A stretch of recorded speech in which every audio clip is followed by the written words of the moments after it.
Hello friends, આપણી YouTube channel game changing સાયકોલોજીમાં આપ સૌનું હાર્દિક સ્વાગત છે. આજના વિડીયોમાં આપણે પ્રોબેશન ઓફિસર, જે વિદ્યાર્થીઓનું મનોવિજ્ઞાન છે એવા વિદ્યાર્થીઓ માટે જીસેટ તેમજ યુજીસી નેટ માટે ટેટ ટાટ અને પીએસઆઈમાં મનોવિજ્ઞાનના જે પ્રશ્ન પૂછાય છે તો એની ચર્ચા કરીશું. આજના વિડીયોમાં આપણે જીસીઆરટી, જે પાઠ્યપુસ્તક આધારિત મનોવિજ્ઞાનના અગત્યના પ્રશ્નો ઘણી બધી વખત પરીક્ષામાં પૂછાય છે તો એની ચર્ચા કરીશું. આ વિડીયો નંબર 10 છે, એટલે અગાઉના 9 વિડીયો તમે ન જોયા હોય તો પ્લેલિસ્ટમાંથી તમે એ વિડીયો જોઈ શકો છો. એ ઉપરાંત પ્રોબેશન ઓફિસર માટે જે નવો સિલેબસ જાહેર કરવામાં આવ્યો છે એ અંતર્ગત થિયરી બેઝ અને એમસીક્યુના પણ વિડીયો બનાવ્યા છે. જો તમે એ પણ ન જોયા હોય તો પ્લેલિસ્ટમાંથી તમે એ વિડીયો જોઈ શકો છો, જે પરીક્ષામાં ઉપયોગી સાબિત થઈ શકે છે.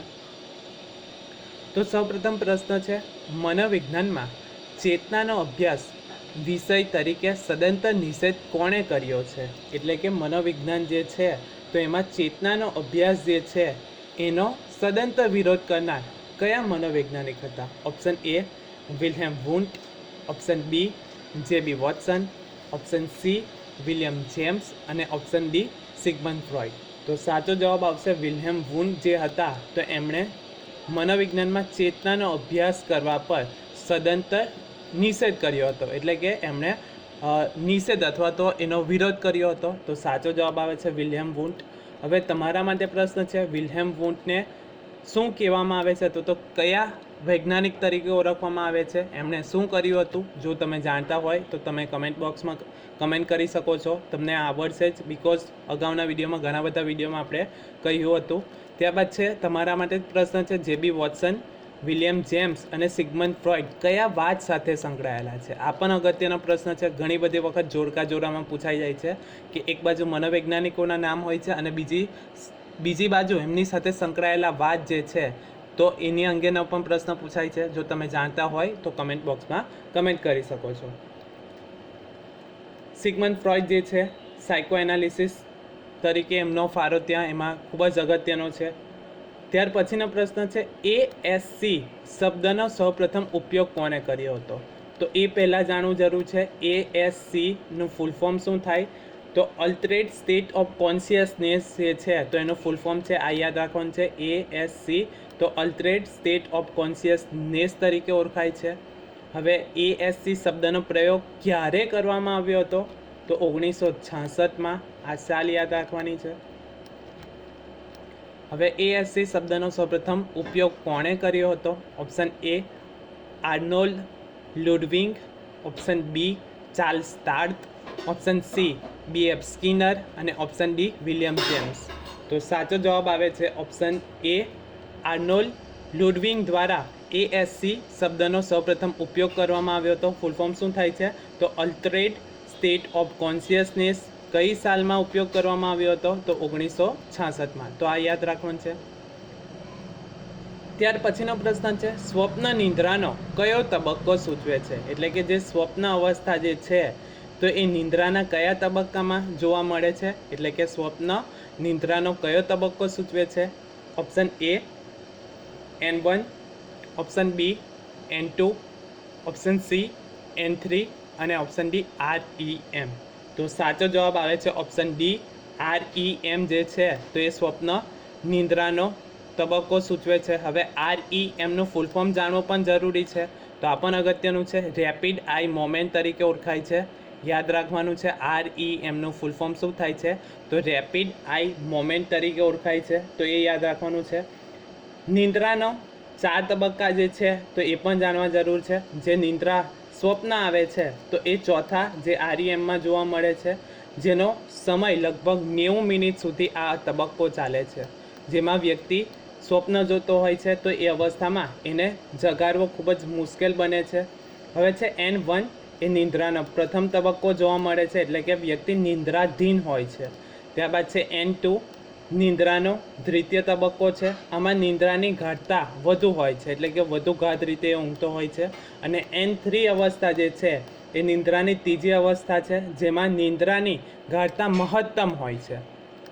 તો આ પણ યાદ રાખવાનું છે. નિંદ્રાધીન હોય છે, પછી ગાઢતાનું પ્રમાણ, નિંદ્રાની ગાઢતાનું પ્રમાણ વધારે હોય છે અને N3માં જે ગાઢતા, નિંદ્રાની ગાઢતા જે છે તો એ મહત્તમ લેવલ ઉપર જોવા મળે છે. તો સ્વપ્ન નિંદ્રાનો કયો તબક્કો સૂચવે છે? તો REM. REMનું ફૂલ ફોર્મ રેપિડ આઈ મોમેન્ટ તરીકે ઓળખાય છે, જે ચોથો તબક્કો છે, જેમાં વ્યક્તિ સ્વપ્ન જોતી હોય છે અને એનો સમય આશરે 90 મિનિટ સુધી આ ચાલે છે અને આ દરમિયાન વ્યક્તિને જગાડવો ખૂબ જ મુશ્કેલ બને છે. ત્યાર પછીનો પ્રશ્ન છે, મગજનું ડાબું ગોળાર્ધ વિશેષ સક્રિય હોય ત્યારે કયા તરંગો જોવા મળે છે? એટલે કે મગજના બે ગોળાર્ધ છે, ડાબું ગોળાર્ધ અને જમણું ગોળાર્ધ. તો મગજનું ડાબું ગોળાર્ધ વિશેષ રીતે સક્રિય હોય ત્યારે કયા તરંગો જોવા મળે છે? ઓપ્શન A આલ્ફા તરંગ, ઓપ્શન B બીટા તરંગ, ઓપ્શન C થીટા તરંગ અને ઓપ્શન D ડેલ્ટા તરંગ. તો સાચો જવાબ આવે છે બીટા તરંગ સક્રિય જોવા મળે છે. એટલે મગજનું ડાબું ગોળાર્ધ જ્યારે સક્રિય હોય, કોઈ કામમાં લાગેલું હોય ત્યારે જે તરંગો જોવા મળે છે એ બીટા પ્રકારના જોવા મળે છે. હવે બીટા પ્રકારના તરંગો ક્યારે જોવા મળે? તો વ્યક્તિ રોજબરોજની જ્યારે પ્રવૃત્તિમાં એક્ટિવ હોય, એટલે કે રોજબરોજની ક્રિયા જ્યારે વ્યક્તિ કરતી હોય ત્યારે ડાબો ગોળાર્ધ સક્રિય હોય છે અને ત્યારે બીટા તરંગ જોવા મળે છે. તો આ પણ અગત્યનો પ્રશ્ન છે. હવે આલ્ફા તરંગ. તો આલ્ફા તરંગ ક્યારે જોવા મળશે? તો વ્યક્તિ આરામની અવસ્થામાં હોય તો ત્યારે આલ્ફા તરંગ જોવા મળે છે. તો આ રીતે તમે યાદ રાખી શકો, અ પરથી આલ્ફા પરથી આરામ, એટલે કે અ પરથી આલ્ફા, અને આરામની અવસ્થામાં આલ્ફા તરંગ જોવા મળે છે. ત્યારબાદ છે થીટા અને ડેલ્ટા તરંગો જે છે તો એ નિંદ્રાવસ્થામાં જોવા મળે છે. તો બીટા રોજબરોજની પ્રવૃત્તિ આપણે કરતા હોય ત્યારે જોવા મળે છે આલ્ફા તરંગ આરામની અવસ્થામાં, અને થીટા અને ડેલ્ટા તરંગ જે છે તો નિંદ્રા અવસ્થામાં એ જોવા મળે છે. ત્યાર પછીનો પ્રશ્ન છે, નિંદ્રા ભ્રમણ નિંદ્રાના કયા તબક્કા દરમિયાન જોવા મળે છે?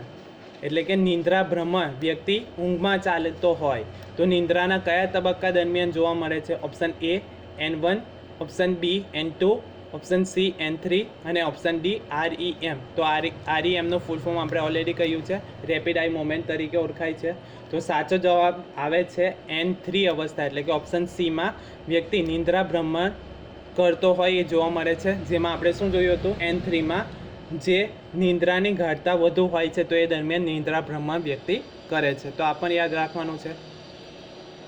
ત્યાર પછીનો અગત્યનો પ્રશ્ન છે, ભાંગ એ કેવા પ્રકારનું ઔષધ ગણાય છે? કે ભાંગ જે છે તો એ કેવા પ્રકારનું ઔષધ ગણાય છે? ઓપ્શન A ખિન્નતા પ્રેરક, ઓપ્શન B ઉત્તેજક, ઓપ્શન C ચિત્તભ્રામક અને ઓપ્શન D મનોપચારક. તો સાચો જવાબ આવે છે ઓપ્શન C ચિત્તભ્રામક કહેવામાં આવે છે. એટલે કે ભાંગ જો પીવામાં આવે અથવા તો ભાંગ લેવામાં આવે તો આપણને ચિત્તભ્રમ થાય છે, એટલે એમાં ચિત્તભ્રમમાં પણ ભ્રમ અને વિભ્રમ જોવા મળે છે, તો એ જોવા મળે છે. હવે બીજો અગત્યનો પ્રશ્ન છે, ત્યાંથી પૂછાઈ શકે કે મનોપચારક ઔષધોના પ્રકારો કેટલા છે? તો મનોપચારક ઔષધો જે છે તો એના 3 પ્રકાર પડે છે. કયા કયા?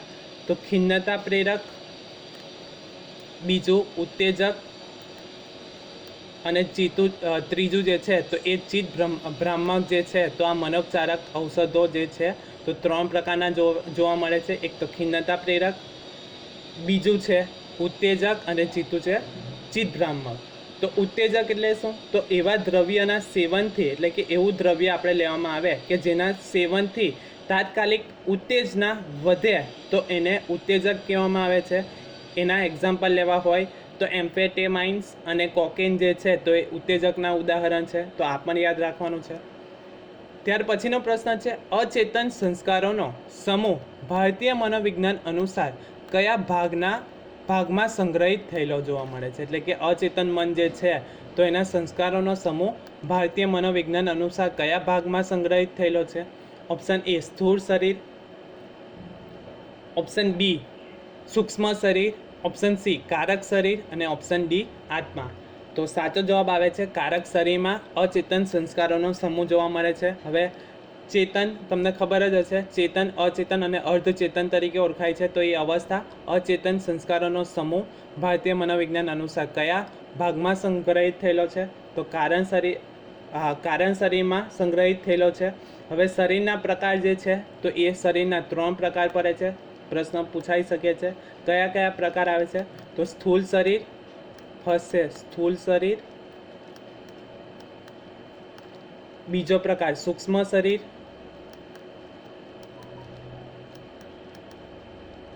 ત્રીજો પ્રકાર છે કારણ શરીર. તો આ યાદ રાખવાના છે શરીરના પ્રકારો.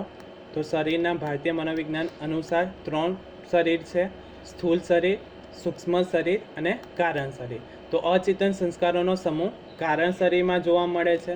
ત્યાર પછીનો પ્રશ્ન છે ભાવાતીત ધ્યાનના પ્રણેતા કોણ છે? Option A Maharshi Patanjali, option B Maharshi Mahesh Yogi, option C Raman Maharshi અને ઓપ્શન ડી મહર્ષિ અરવિંદ.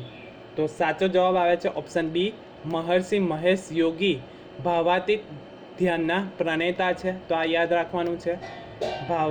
ભાવાતીત ધ્યાનના પ્રણેતા કોણ છે? તો મહર્ષિ મહેશ યોગી જે છે તો એ ભાવાતીત ધ્યાનના પ્રણેતા છે. સીધો પ્રશ્ન પૂછાઈ શકે છે.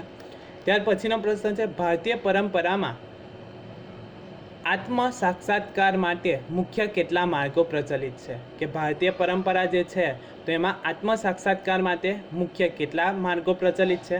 Option A 2, option B 3, option C 4 અને ઓપ્શન ડી 8. તો સાચો જવાબ આવે છે ઓપ્શન સી 4 માર્ગો જોવા મળે છે. તો કયા કયા 4 માર્ગો છે તો એ જાણવા પણ જરૂરી છે. તો સૌપ્રથમ જે 4 માર્ગો છે તો એમાં જ્ઞાન યોગ, બીજું છે ભક્તિ યોગ,